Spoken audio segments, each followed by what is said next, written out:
نکاح صرف طلاق دینے سے نہیں ٹوٹتا، بلکہ میاں بیوی کئی بار ایسے کام کر جاتے ہیں کہ جن سے نکاح ٹوٹ جاتا ہے اور ان کو معلوم بھی نہیں ہوتا۔ آج کی ویڈیو میں ہم آپ کو 7 ایسے کاموں کے بارے میں بتانے والے ہیں کہ جن کی وجہ سے نکاح خود بخود ٹوٹ جاتا ہے۔ ان کاموں کے بارے میں ہر شادی شدہ مرد اور عورت کو معلوم ہونا چاہیے تاکہ وہ ان کاموں سے دور رہ کر اپنے نکاح کو محفوظ رکھ سکیں۔ یہ کام ایسے ہیں کہ جن کی وجہ سے طلاق دیے بغیر ہی نکاح ٹوٹ جاتا ہے، اس لیے ہر شادی شدہ مرد اور عورت کو ان کاموں کے بارے میں معلوم ہونا چاہیے، کیونکہ ان کاموں سے میاں بیوی کا رشتہ ختم ہو جاتا ہے اور وہ ایک دوسرے کے لیے ایسے ہی حرام ہو جاتے ہیں جیسے طلاق دینے سے۔ یہ ویڈیو ہر شادی شدہ مرد عورت کے لیے بہت ہی خاص ہے، لہٰذا اس ویڈیو کو آخر تک ضرور دیکھیے گا۔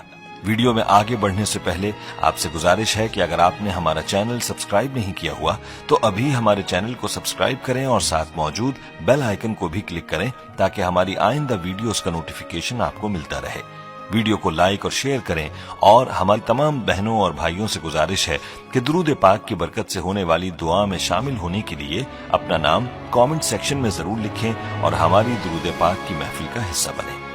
دوستو، میاں بیوی کو چاہیے کہ ان 7 کاموں سے ہمیشہ دور رہیں، کہیں ایسا نہ ہو کہ ان کا نکاح ٹوٹ جائے اور ان کو پتہ ہی نہ چلے اور وہ ایک دوسرے کے لیے حرام ہو جائے۔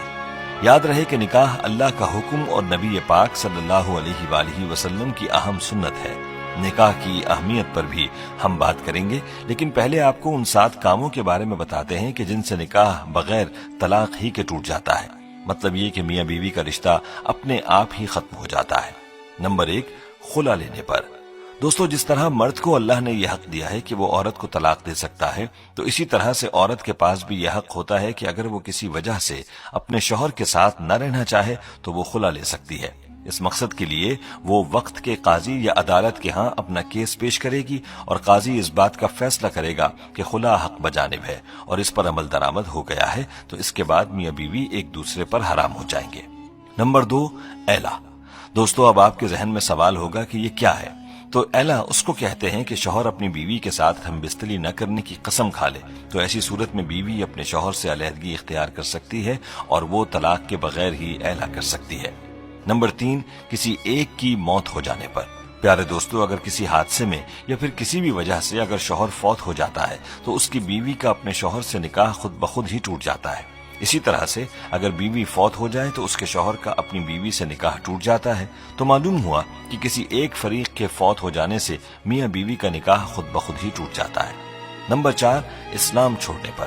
دوستو، اگر میاں بیوی میں سے کوئی ایک بھی اسلام کو چھوڑ کر کوئی دوسرا مذہب اختیار کر لیتا ہے تو ایسی صورت میں بھی نکاح ٹوٹ جاتا ہے، چاہے میاں اسلام کو چھوڑے یا بیوی اسلام سے خارج ہو جائے، تو نکاح باقی نہ رہے گا اور بغیر طلاق ہی میاں بیوی کا نکاح ختم ہو جائے گا۔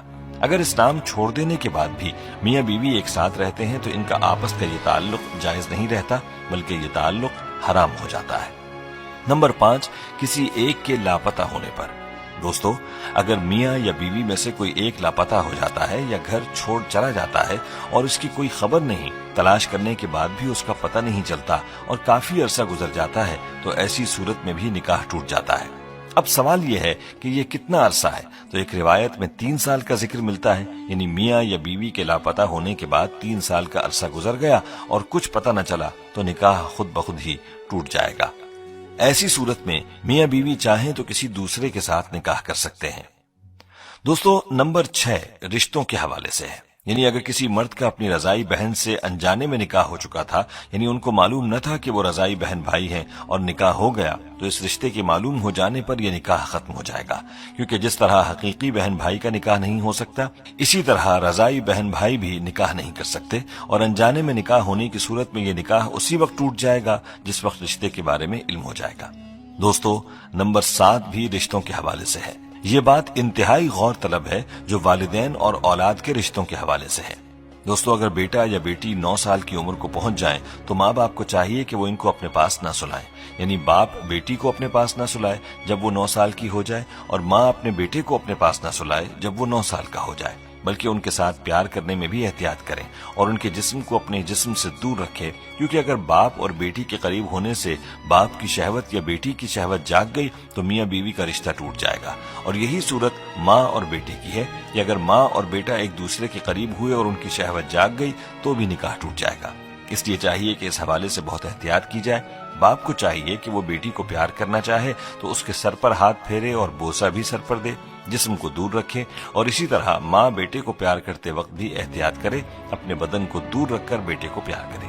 دوستو، یہ وہ 7 کام تھے کہ جن کی وجہ سے بغیر طلاق ہی نکاح ٹوٹ جاتا ہے۔ اس لیے میاں بیوی کو چاہیے کہ ان کاموں سے دور رہیں، ورنہ ان کا نکاح ٹوٹ جائے گا اور وہ ایک دوسرے کے لیے حرام ہو جائیں گے۔ پیارے دوستو، یہاں ہمیں اپنے بارے میں خود ہی سوچ لینا چاہیے کہ کیا ہم ان کاموں میں سے کسی کے مرتکب تو نہیں ہوئے، اور اس حوالے سے مزید تفصیلات کے لیے ہمیں چاہیے کہ مفتی حضرات سے پوچھ لیں۔ دوستو، نکاح کی اسلام میں بڑی اہمیت ہے۔